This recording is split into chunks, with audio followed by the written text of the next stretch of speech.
خواہشات پر کنٹرول تمہارا خود کا حاصل ہو جائے. ورنہ میں چیلنج کے ساتھ کہتا ہوں، جاؤ دنیا میں گھوم پھر کر کے آنا، بڑے سے بڑے ڈاکٹر کے پاس وزٹ کر کے آؤ، بڑے سے بڑے حکیم کے پاس جا کر کے آؤ، کسی بڑے سائیکسٹرسٹ کے پاس جا کر کے آؤ، نفس کے متعلق اس سے کوئی علاج لے کر کے آؤ کہ میرا کنٹرول نہیں ہے.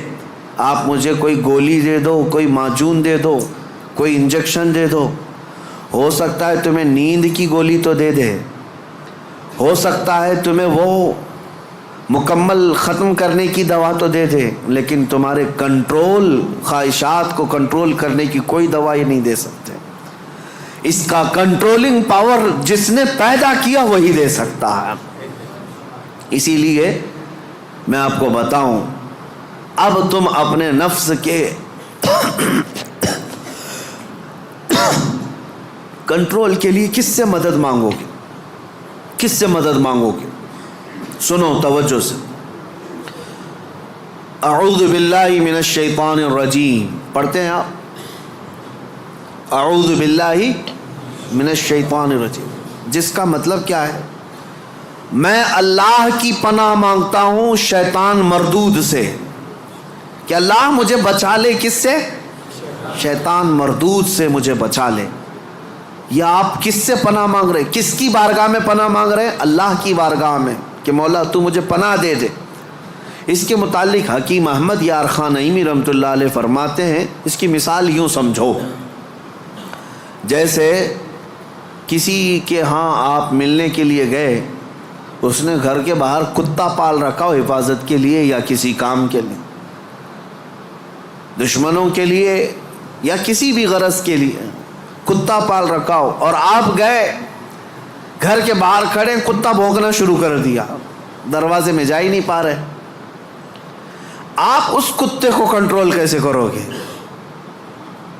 آپ اپنے دوست کے گھر اندر جا رہے ہیں لیکن کتا باہر ہے، کتا جیسی قریب جاتے ہو بھونکتا ہے.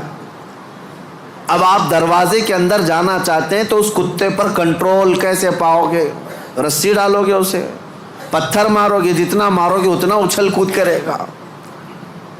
اس کا سیدھا سا طریقہ یہ ہے، جس کا کتا ہے اسے بلاؤ. حکیم احمد یار خان نعیمی رحمۃ اللہ علیہ فرماتے، اسی کو پکارو، بھائی ذرا باہر تو آ جاؤ. اور وہ جب آئے گا، مالک کو کتا اچھی طرح پہچانتا ہے، وہ اس کو کنٹرول میں کر دے گا. اس کو تھوڑا سا اپنی آواز میں ہٹا دے، سائڈ میں، کتا ہٹ جائے گا، دروازہ کھلا ہے، آ جاؤ. دوست اپنے دوست سے ملاقات کر لے گا، لیکن اس بیچ والے کتے کے کنٹرولنگ کے لیے کتے کے مالک کو ہی پکارنا ہوگا. اسی لیے حکیم احمد یار خان نعیمی رحمۃ اللہ علیہ فرماتے ہیں، نفس ایک کتا ہے جو تمہیں تمہارے رب کے دروازے پر جانے سے پہلے بھونکتا ہے، دروازے میں کھڑا ہو جاتا ہے، نہیں جانا مسجد، نہیں جانا اس ذکر پر، نہیں جانا ان محافل میں. اس کتے پر کنٹرولنگ کیسے حاصل ہوگا؟ فرمایا گیا اسی لیے تم اس کتے کے مالک رب ذوالجلال کو ہی پکارو. پیدا تو اسی نے کیا ہے، رب تبارک و تعالیٰ نے پیدا کیا ہے، اور وہی تمہیں اس پر قبضہ بھی دے گا. اسی کے متعلق فرمایا گیا، اللہ نے پہلے ہی قرآن پڑھنے سے پہلے حکم کیا دیا، یہ پڑھو اعوذ باللہ من الشیطان الرجیم، میں اللہ کی پناہ مانگتا ہوں شیطان مردود سے. آج ہم اسی لیے اس مسجد میں آئے بھی ہیں. میں نے نفس کے متعلق جو باتیں ذکر کی، یقیناً نفس نے بہتوں کو اندھا کر دیا، بہتوں کو برباد کیا، بہتوں کو گمراہ کیا، کئی کو کافر کیا. جو کفار و مشرکین ہیں نا، وہ صرف نفس کی سنتے ہیں، اگر حقیقت میں وہ تمام مشاہد اور مناظر میرے رب ذوالجلال کی قدرت کے نفس کو چھوڑ کر کے دیکھتے تو ایمان ضرور لاتے، ایمان ضرور لاتے. وہ نفس کی پیروی کر رہے ہیں، اور نفس کی خواہشات لوگوں کو کافر بنائے رکھی ہے، وہ نہیں آ پاتے اس طرف. اب میں بات کو سمیٹتے ہوئے اس بارگاہ میں لے چلتا ہوں جس مصطفیٰ کریم نے نفس سے بچنے کے لیے اپنے صحابہ کی تربیت کیسے کی تھی. یقیناً وہ ماحول کو ہم دیکھتے ہیں، روح تڑپ جاتی ہے. سیدنا ابو بکر صدیق رضی اللہ تعالیٰ اللہ اکبر وقت کے خلیفہ ہیں. حضور پاک صلی اللہ علیہ وسلم کے بعد خلافت کے تخت پر، لیکن اپنے نفس کے خلاف کرنے کے لیے، خواہشات کے خلاف جانے کے لیے، کھانے پر کنٹرول، سونے پر کنٹرول، ہر چیز پر کنٹرول. اتنی غربت کا ماحول تھا کہ سارے صحابہ نے بیٹھ کر کے مشورہ کیا کہ خلیفہ کا کوئی وظیفہ جاری کریں، تنخواہ، ورنہ وہ بھوکے رہ جائیں گے. تو بیت المال سے ان کا وظیفہ جاری کیا گیا. اتنا تھا وظیفہ کہ اس سے ان کا صرف مہینے بھر کا گھر چلتا تھا، باقی کچھ بھی نہیں آتا تھا. ایک دن ان کی بیوی نے کہا کہ خلافت کے کاموں سے تھک جاتے ہو، کبھی گھی روٹی بھی تو کھا لیا کرو، کبھی گھی کھا لو، کبھی روٹی کھا لو، شہد کھا لو. حضرت ابو بکر صدیق نے کیا کہا جانتے ہیں؟ اتنے پیسے کہاں ہیں کہ گھی اور شہد خرید سکوں؟ کون؟ خلیفۃ المسلمین. تو ان کی بیوی کہتی ہیں آپ مت گھبرائیں، میرے پاس ہے، میں دیتی ہوں، جائیے آپ گھی اور شہد خرید لائیے. کہا تمہارے پاس ہیں، لاؤ. بیوی لے آئی، ایک پوٹلی میں پیسے جمع تھے. کہا یہ لیجیے، آپ بازار جائیے، گھی اور شہد خرید لائیے. حضرت ابو بکر صدیق نے پوچھا اتنے پیسے تیرے پاس کہاں سے آئے؟ تو ان کی اہلیہ نے کہا جو ماہانہ وظیفہ آپ کا آتا ہے، تنخواہ آتی ہے، مہینہ بھر کا خرچہ چلاتی ہوں، تھوڑا تھوڑا بچا کر کے رکھتی ہوں کہ برے وقت میں کام آ جائے. حضرت ابو بکر صدیق نے وہ پوری پوٹلی اٹھائی اور لے جا کر کے بیت المال میں جمع کیا اور کہا یہ میری ضرورت سے زیادہ آتا ہے، اسی لیے میرے گھر میں بچ جا رہا ہے، آج سے میرا وظیفہ کم کر دو. خواہشات کے خلاف کھڑے ہونے والوں میں پوری دنیا میں اگر کوئی مثال ہے تو صرف رسول اللہ کے صحابہ کی مثال ہے، صرف رسول اللہ کے صحابہ. ایک حضرت نعمان بن مقرن ہے، ایک بادشاہ کے دربار میں گئے، حضور کی طرف سے سفیر بن کر کے گئے تھے، قاصد.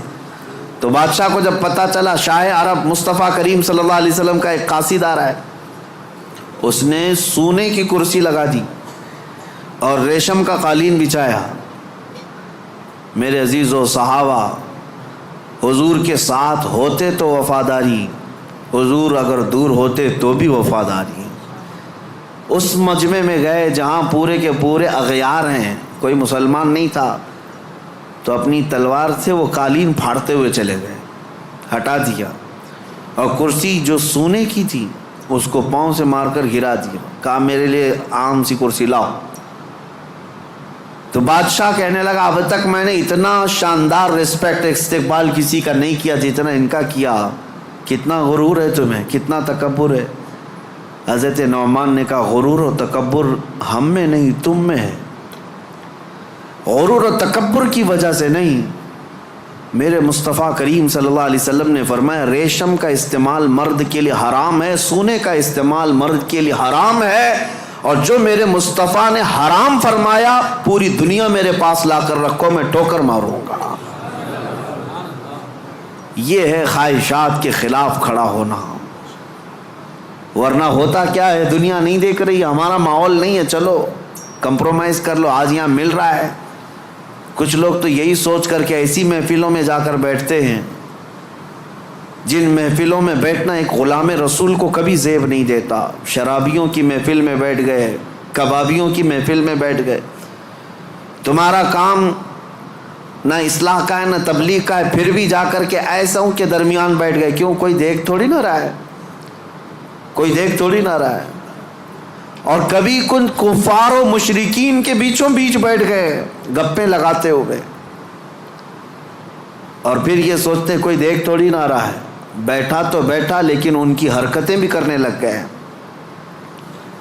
ایک صاحب، اور ویسے تو بہت سارے ہیں، خواہشات ان کو کہاں تک لے جاتی ہے. خاص طور پر نیتا گیری کرنے کے وقت سب بھول جاتے ہیں دین کیا ہے، اسلام کیا ہے، میرے مصطفیٰ کی تعلیمات کیا ہیں. چند لوگوں کو راضی کرنے کے لیے اور ایک کرسی کی خواہش کے لیے کسی بھی مورتی کے سامنے ناریل بھی چڑھا دیں گے، ککم بھی لگا دیں گے، سب کر لیں گے. اور پھر وہ یہ سوچتے ہیں تھوڑا سا کر لینے سے کیا ہوگا. وہ رسول اللہ کے صحابہ بادشاہوں کے دربار میں کھڑے ہو کر کے بھی کمپرومائز نہیں کرتے تھے. تم محلے گلی کوچے کی کرسیوں کے لیے دین بیچ جاتے ہیں. یہ خواہشات پر کنٹرول نہ ہو تو آدمی ہر چیز کا غلام ہے، ہر چیز کا غلام ہے. نیند کا غلام، مال کا غلام، عورت کا غلام، معاشرے کا غلام. یہ ساری حرکتیں جو آج نوجوان کرتے ہیں غلام ہیں، یہ غلام ہیں. بہت سارے کام اس لیے کرتے ہیں کہ نہیں لوگ کیا بولیں گے. تم لوگوں کے غلام ہو، لوگوں کی خواہشات کے مطابق جینا چاہتے ہو، اس لیے تو بہت ساری چیزیں تمہارے آڑے آ جاتی ہیں. میں داڑھی رکھ لوں گا لوگ کیا بولیں گے، ٹوپی پہنوں گا لوگ کیا بولیں گے، میں علماء کے ساتھ بیٹھوں گا لوگ کیا بولیں گے، لوگ کیا بولیں گے. تم لوگوں کے لیے جی رہے ہو، غلام ہو. کئی ایسے ہیں جن کی غلامی کبھی ختم نہیں ہوتی. تم اللہ اس کے رسول کے لیے جیو. ان خواہشات سے باہر نکل آؤ، ان خواہشات سے باہر نکل آؤ. عزیزان گرامی وقار، ان خواہشات کو ختم کرنے کے لیے اگر کوئی سب سے پاورفل علاج ہے تو وہی میں نے کہا اللہ کا ذکر ہے.